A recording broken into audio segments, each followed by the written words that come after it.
Got me? All right, well, first of all, I want to give Alabama credit. My goodness, they've been the standard in college football, and there's for many years, and very sound in all areas. In order to beat a team of that caliber, you can't make mistakes, and we were unable to play mistake-free football. And when you play against a team of that caliber, and they make you pay. And we had 21 points off turnovers. I did think, though, offensively, I was encouraged to see us execute better. Still not to our standard, but definitely executing better, allowing us to grow our offense and grow our installs. Ty continues to feel more comfortable. I think you've really seen that. I know I've seen it.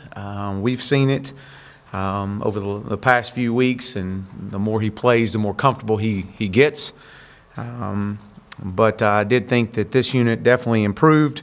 We've got to protect the football. That's the number one job. That's the number one job of a quarterback. That's the number one job of a wide receiver, of tight ends, of running backs, is ball security. And we were unable to do that. We had 2 fumbles that led to 14 points, and obviously the 4th and 1 that we couldn't convert led to another 7. Rakeem Boyd continues to improve. It's really good to see his progress still growing.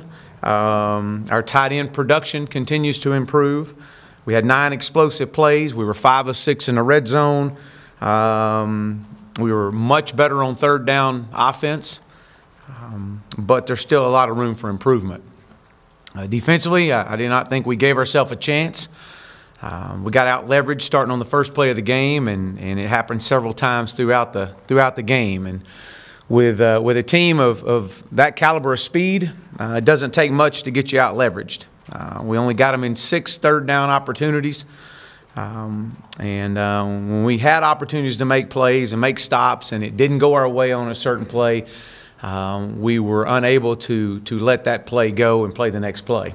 And I thought that we let one bad play lead to another bad play, and didn't create turnovers. That's one of the things that we always talk about, is creating a minimum of 3 turnovers.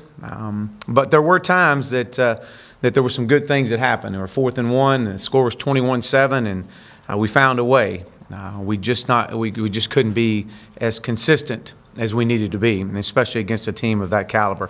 Special teams, I thought that we neutralized a lot of their strengths. Their return game was explosive as anybody we've seen. I thought we executed our plan. It was good to see Davion get loose, and that's what we've got to have moving forward to help this football team grow and continue to get better. 3rd week in a row, we're playing one of the top offenses in the country. And Ole Miss has an extremely explosive offense that's very experienced. I had 814 yards last week. They do a lot of things that challenge you defensively, but very experienced. Quarterback's experienced. The wide receiving core is experienced. They got 4 returning offensive linemen. So you can see why that they are one of the top red zone offenses in our league and in the country, and also in total offense. Defensively, they've played well. They played well in some games. They've had a few injuries. This caused some setbacks for them, but very, very capable of playing well. When you turn the film on and you watch these guys play, they're very capable. They're a very aggressive style of defense. Create a lot of turnovers. I think they forced 11 turnovers this year. And they're number 2 in our league in red zone defense. So when you get down in the scoring zone, it's tough to come away with points. So we've got our work cut out for us. But as we move forward, and it has been and always will be about the Arkansas Razorbacks, and what makes our program and what makes our great state so special is the tradition and the passion for Razorback football. And not just in Northwest Arkansas, but across our entire state. And I cannot wait to go down to our home stadium at War Memorial there in Little Rock on a Saturday night, and I think it's the first time since 1999 that there will be a night SEC game. We're extremely excited about this, and I know that we're expecting the atmosphere to be incredible. I know the tailgating will be outstanding. The weather's going to be fabulous. But we need you in the stands for kickoff. And we need you loud, we need you excited, and we need this place to be rocking Saturday night at 6:30. And I'm excited about it, but so excited about this football team and moving forward. And with that, I'll open up for questions.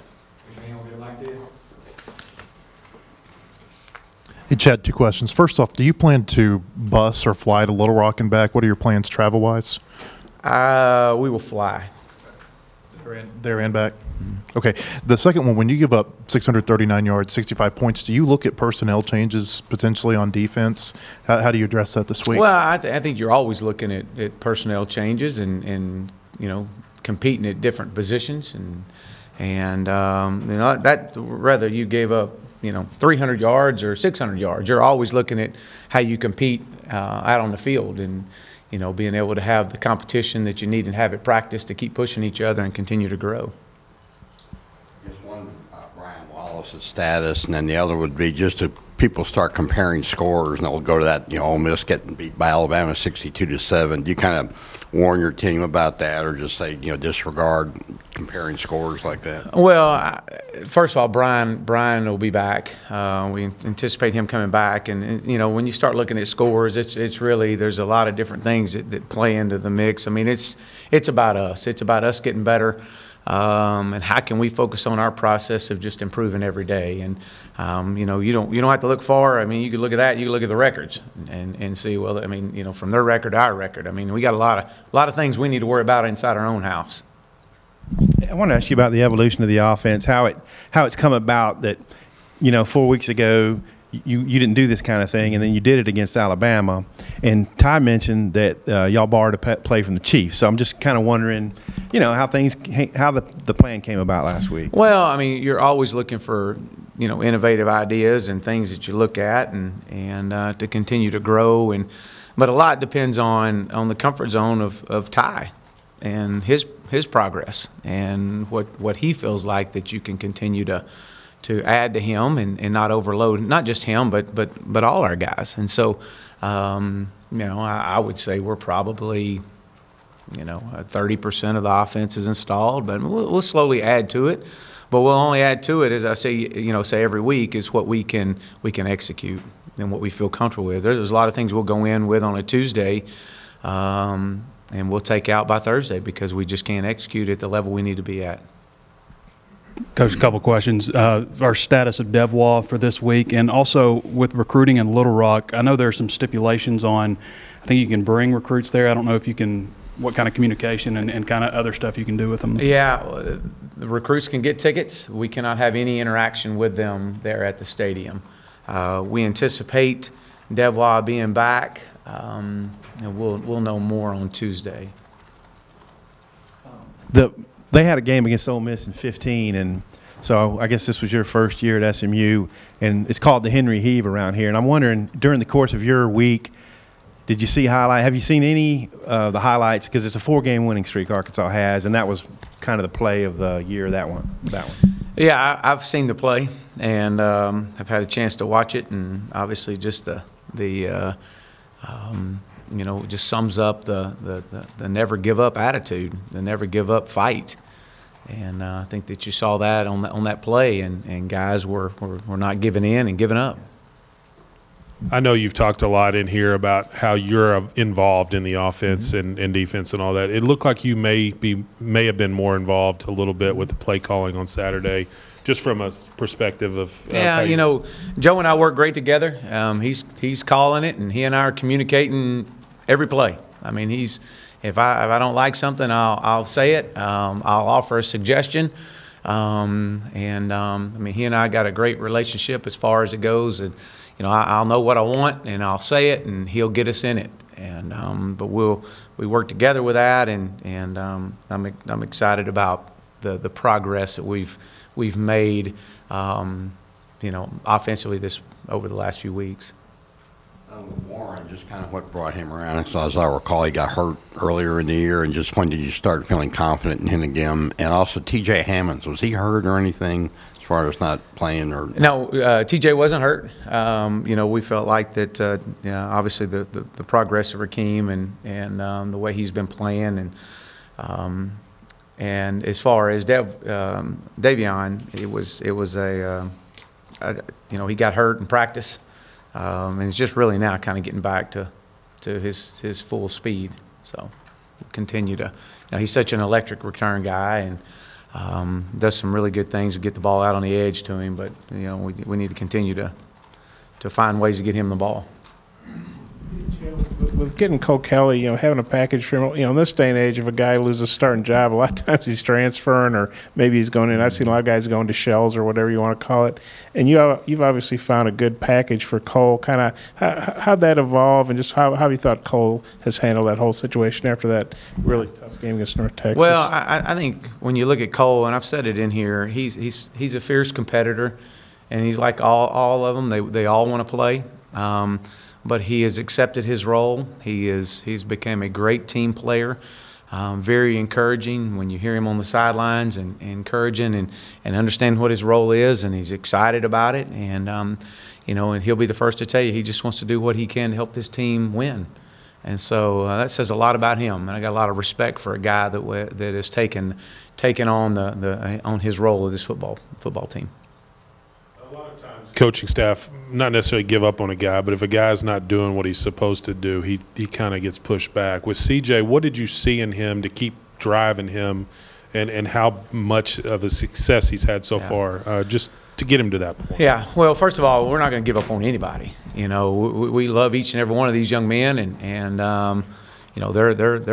they're a son, and they're learning valuable lessons in life. And as long as they take care of business, and we're in this to help them develop more than just to become a football player. And sometimes that's some hard lessons, and it has zero to do with talent. And so and that's always been my message. Coaching is take care of the things you can control, and a lot of them require zero talent. And if you don't do that, there's consequences for your actions. And so, we're not compromising. This is who we are. This is how we're going to get this program to where we all want it to be. And so I think that the message was sent loud and clear, and I think he heard it loud and clear. So, and it's really good to see him progress. I mean, this is 2 weeks in a row that there's been some good things happen, but what you see is on the field. What we see is off the field, too. A lot of really good things that are happening. I'm sorry? Just his approach to every day, coming in every day and getting better in every walk of his life right now. Chad, 2 questions also about CJ. First one, looking at his production the past 2 games, did you actually expect that to be the case when he came back? I knew he was extremely talented, but again, there's a lot of talented people out there that don't have success. It's how you channel it, and it's how you develop it.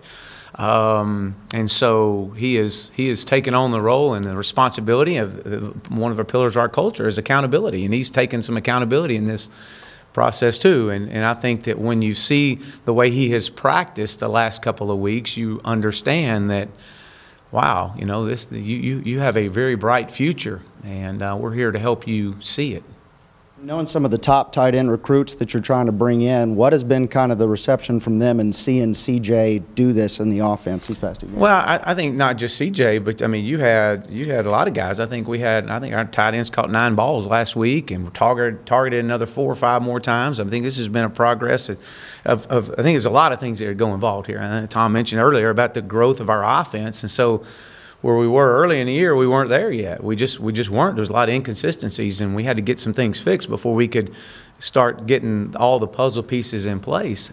And but I think not just tight end recruits, but I think recruits in general see that the progress that's being made, and the excitement level that what can continue to grow.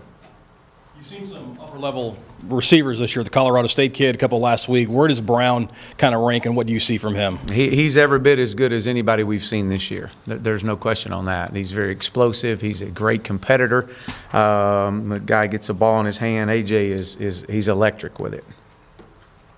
I want to follow up on that with the rest of their skill talent. What you think of Ta'amu and what they're doing offensively, their scheme? Well, they do a great job. Again, they do a lot of things that put defenses in some conflict situations. But Jordan has done a really good job of coming in last year as a quarterback and taking on his role. He's very much a dual threat. He runs really well. Got really good size. I mean, he's 6'2", 210. Runs well. Does a good job keeping his eyes down the field. That's really kind of when he becomes to where he could hurt you the most, is when he is flushed out of the pocket and his eyes stay down the field. And you got to keep your eyes on those wide receivers if you're a DB. And I mean, this is a guy that's only thrown 67 incompletions all year long. He's almost thrown for 2,000 yards and 13 touchdowns, and only turned the ball over four times. And so he's playing very effective right now and very impressive. It's the halfway point of the season. Just kind of where are you guys in terms of where you want to be and how far you've come, I guess?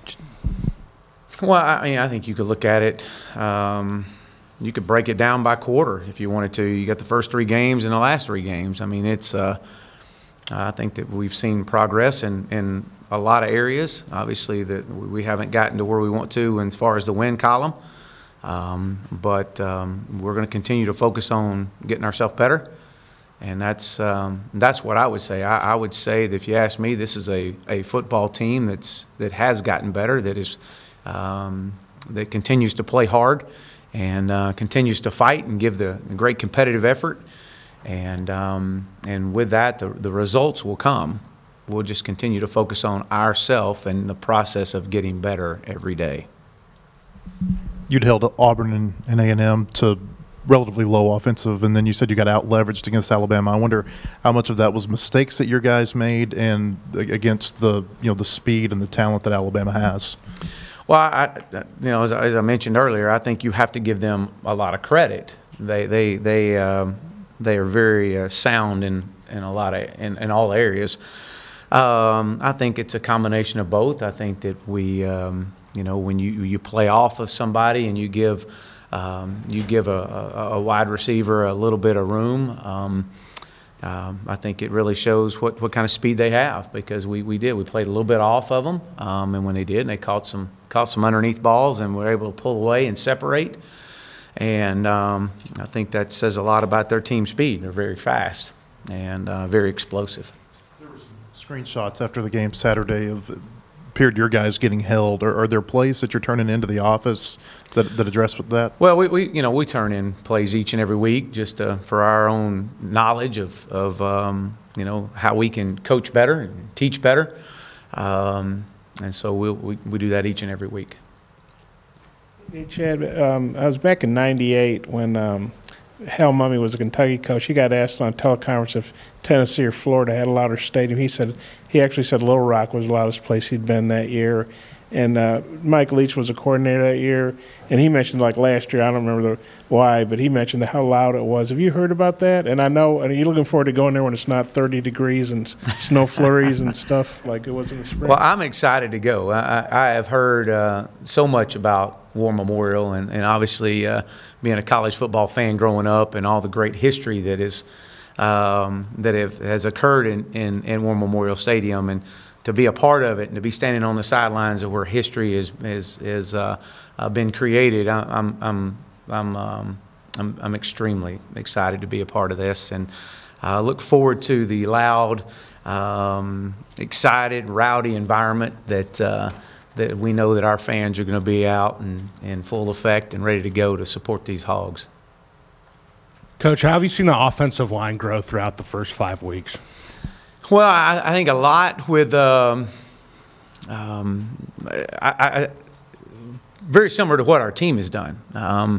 We've been inconsistent at times, but I think that you've found, once we have found the right lineup that we feel like that gives us the best chance to be consistent in a long period of time, I think you've seen us get better. And I think that's what we've seen. Once we've settled in, once we've gotten Colton back, and Colton now has really playing more and more reps, which has allowed us to put Yelda at the guard and Ty at the center. I think that has been our best combination. And I think with that, you've seen the growth and us get better, especially against the defensive fronts that we've seen over each of the last few weeks. Anyone else? More questions for Coach? All right. Thank you.